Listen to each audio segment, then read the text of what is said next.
Sugeng dalu sedulur-sedulur, assalamualaikum warahmatullahi wabarakatuh. Waalaikumsalam warahmatullahi wabarakatuh. Masya Allah, Sehat, Kang? Alhamdulillah. alhamdulillah, Pak D. Sederek-sederek, sedulur-sedulur, nggih. Dalu niki, kita koyo lagi ceramah, bro. Kita Wis karo sedulur. sama wis. Kita lagi di mana sih, Pak D ini? Oh, sekarang kita berada di Majelis Tombo Batin. Majelis Tombo Batin. Nggih, Padepokan Tapakwangu Kedung Pengilon, Oh. Grobok Wetan, Kabupaten Tegal, Jawa Tengah, Indonesia. Indonesia Raya. Iya. Hiduplah Indonesia Raya. Dua. Jangan nyanyi. Cukup. Kita kecuali mau ada acara resmi itu sebelum acara dimulai kan Baru kita nyanyi. nyanyi. Oh, iya, Itu iya. kan suatu bentuk penghormatan kita terhadap Pusaka bukan pusaka, terhadap negara negara Indonesia. kita. Oh, Ya, jadi kita kata kuncinya di situ penghormatan ya, Pak. iya, Pak D ya? penghormatan. Oh, jadi yang namanya hormat itu tidak hanya mengepalkan Tidak, tangan, bisa dengan menyanyikan lagu, Iya. atau mungkin ada bentuk penghormatan lain. Contohnya, Pak D, Nah, kalau kita dengan, nah ini nih, ini namanya keris nih, teman-teman. iya. Kalau cara menghormati keris, Iya. oh nanti mungkin terlalu panjang kita ngobrol keris. Cara menghormati tamu lah ya. Iya. Setiap hari kita dapat di rumah atau di mana, teman. Kan mungkin kita dengan mempersilahkan masuk, ya Pak D. Kita tuangin wedang gitu kan, Pak D kan. Iya. Itu kan menghormati tamu ya. Iya, walaupun gulanya lagi nggak ada, kita Iya, bela-belain ngutang gitu kan. Nah, ya ngutang sih enggak. Heeh. Cuman minta dulu Ke warung, ke warung. kasbon. Bayarnya nanti. Ya, itu saking kita pengen menghormati tamu. Iya. Seperti itu. Jadi memang bentuk penghormatan sangat banyak sekali ya. Oh iya. Terus menghormati orang tua dengan kita. Itu lebih utama. Terutama nih Pak De, berbakti dan lain sebagainya lah, itu teman-teman sudah tahu. Khususnya penghormatan pada seorang guru ya Pak De. Iya. Terhadap semua guru, khususnya guru secara lahir dan batin yang kita sosokkan di dalam hidup kita. Iya. Sebagai panutan kita ya, seperti itu. Apalagi itu kan mempunyai cara khusus untuk menghormati seperti itu ya Pak De. Iya. Oh nggih. Salah satunya bagaimana Pak De untuk menghormati seorang guru? Menghormati seorang guru ya paling enggak kita apa yang telah beliau berikan, kita belajar untuk melaksanakan sesuai dengan kemampuan kita. Oh iya. Nah, itu menurut saya menjalankan perintah yang beliau titahkan ya. Nah, kebetulan sekali teman-teman sedulur Pak D Kaslani. Jangan bilang status. Oh nggak iya. Boleh. Nanti banyak yang naksir. Oh, kita pakai inisial aja ya teman-teman. Kita pakai inisial aja. Jadi Raden Tumenggung Kaslani. Orang pantas. Karena belum disahkan di keraton. Oh iya bener ya, biar dari pihak keraton nonton video kita kan nanti jadi penasaran, cross check ke rumahnya langsung. Ternyata belum layak. Sengketa itu ya. Lahan. Sengketa titel namanya. Oh, pas banget beneran. Nah ini Om Kaslan ya teman-teman, kita sih biasa manggilnya Pak D. Ini salah satu contoh beliau adalah panutan yang ada di Padepokan Tapakwangu Kedung Pengilau. Ikut belajar. Artinya panutan apa? Jujur kayak saya pribadi. Kayak saya pribadi termasuk salah satu yang nyantri di Padepokan. Ada juga teman-teman lain ya yang seumuran saya. Yang luar biasanya dari seorang Pak D Kaslani yang sudah beranak pinak berapa? Oh beranak pinak. Sorry Pak D, saya keceplosan. Sudah mempunyai anak berapa ya Pak D ya? Kalau saya tidak punya anak, tidak melahirkan, tapi yang melahirkan adalah istri saya. Oh istri jenengan. Iya. Saya hanya ikut sumbangsi. Berarti ketika nyampe sekarang jenengan sudah menyumbangsikan anak berapa ke istri jenengan?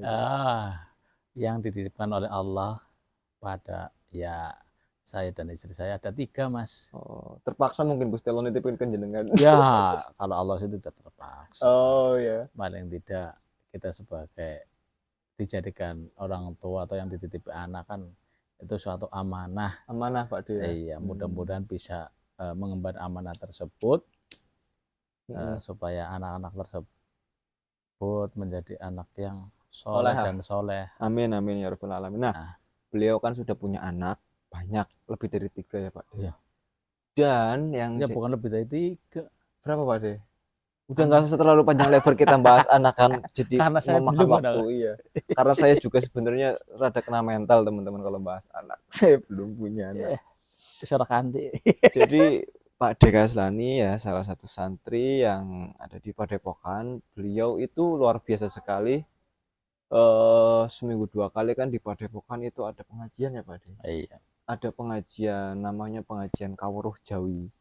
Jadi pengajian ini langsung diampu oleh pengasuh Padepokan yaitu Abah Yai Nur Salim, mengulas tentang apa ya Pak De ya, tentang bab ya kehidupan sehari-hari ya Pak De.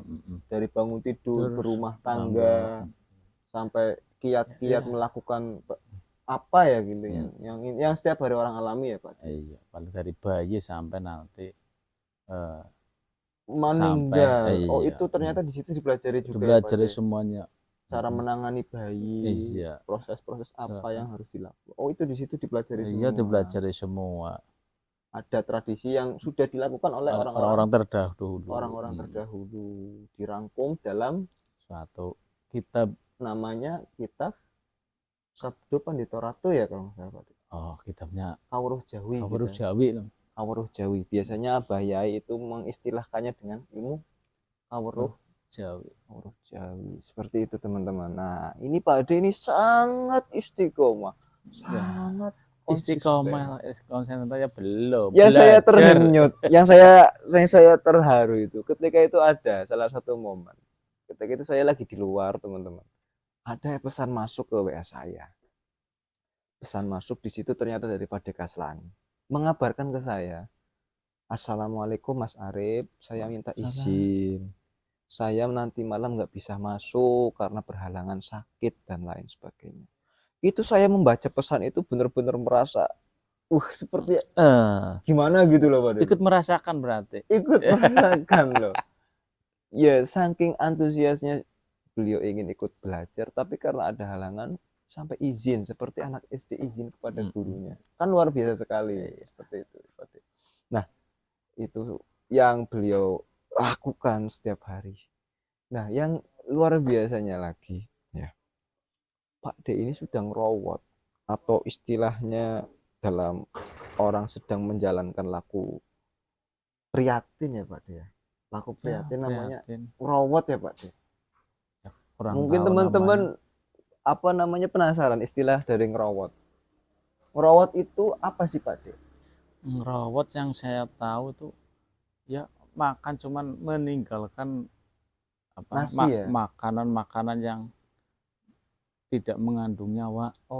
Kayak gitu. Termasuk nasi kan nggak makan jadi. Nasi enggak, karena itu kan sudah menjadi pakem di Padepokan ya. Iya, karena semua santri yang di sini kan makannya nasi, bukan nasi dari beras, tapi kebanyakan menggunakan nasi jagung. Yang penting nggak makan nasi putih gitu ya. Iya. Yang penting nggak makan nasi putih dan itu mempunyai tujuan khusus, memang diterapkan oleh Abah Yai kepada para santri untuk ya tujuan khusus juga, ya tujuannya itu jagung yang namanya jagung kan itu kalau kita apa diperpanjangkan menjadi jajarannya wong sing agung. Nah, di sini jajaran wong sing agung orang-orang yang mendapat apa ya mudah-mudahan kemuliaan. Yang mudah-mudahan. Jadi otak-atik Gatuk dari jagung itu jajarannya wong sing agung, mudah-mudahan kesawaban dari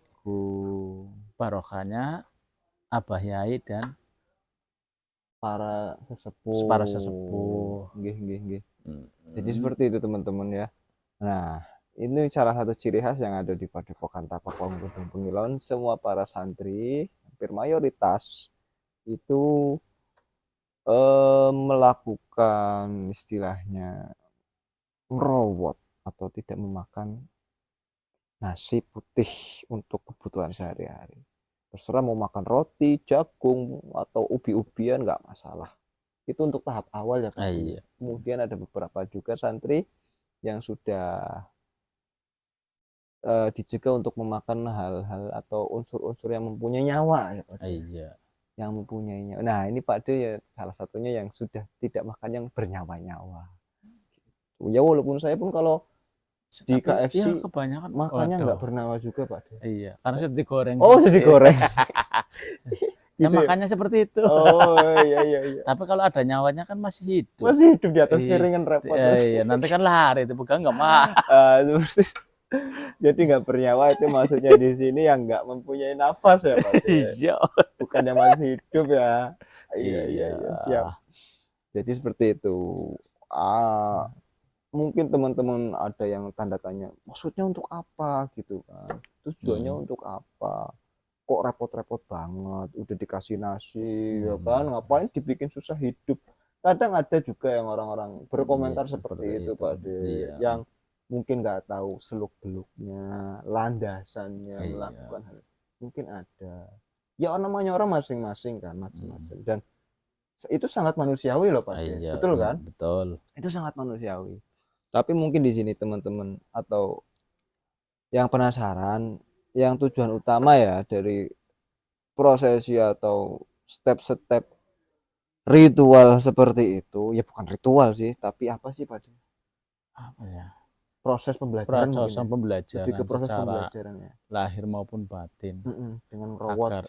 Agar paling tidak hati kita terasa nyaman. Itu yang Pak dirasakan. Nah, nyaman itu termasuk salah satu bentuk pengobatan batiniah. Nah, supaya dalam menjalani hidup itu tidak gemrungsung, kemudian rasa ketakutan, gelisah. Nah, dari situ dapat, kalau yang sudah pernah merasakan, sudah melakukan mencoba untuk prihatin dengan cara merawat tadi, paling enggak rasa hati kita ayam, nyaman, dan tentram, dan rasa sumeleh atau apa,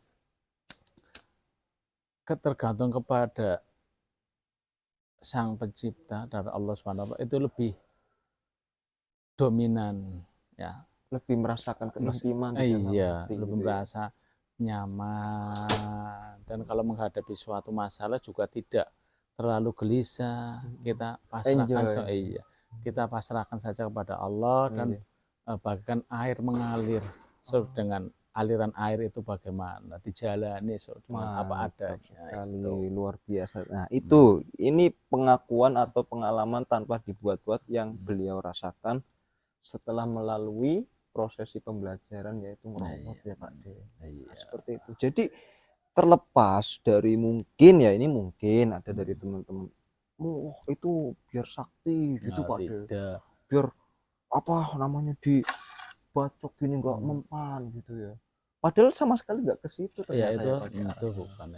Yang lebih utama adalah untuk mengobati hati. Itu semua tak lepas dari ridho seorang guru dan para leluhur-leluhurnya. Terus Pak De, tanpa ridho beliau mungkin tidak akan mendapatkan apa-apa. Artinya memang untuk treatment hati manajemen hati, karena memang pangkal atau inti dari manusia ya yang ini tadi ya. Tetap kita harus mempunyai seorang guru yang bisa mengantarkan kita, nuntun untuk jalan menuju keselamatan. Keselamatan ya di dunia dan di akhirat.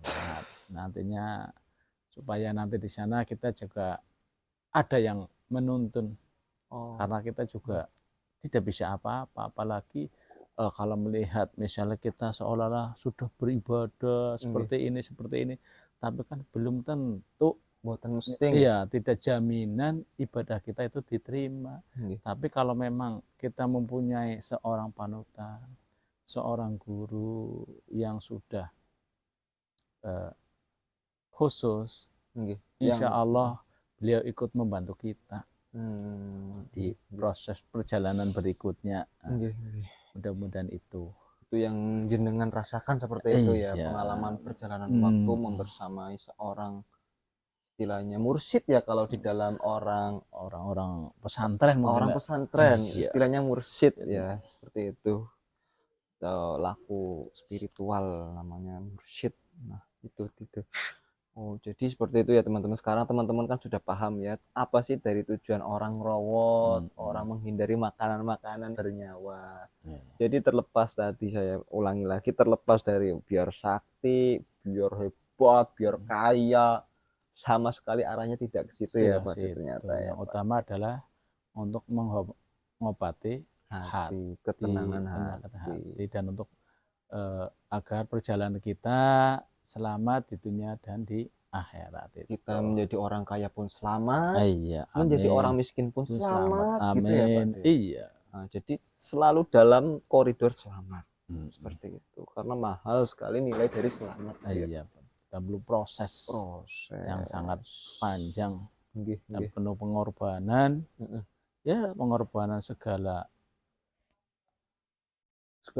jiwa raga mungkin. Iya, semuanya ya, waktu, tenaga, pikiran, kemudian harta benda, itu semua memang harus dulu kita dikorban untuk mencapai jalan menuju kita cita-citakan. Apa yang kita citakan, itu khususnya keselamatan.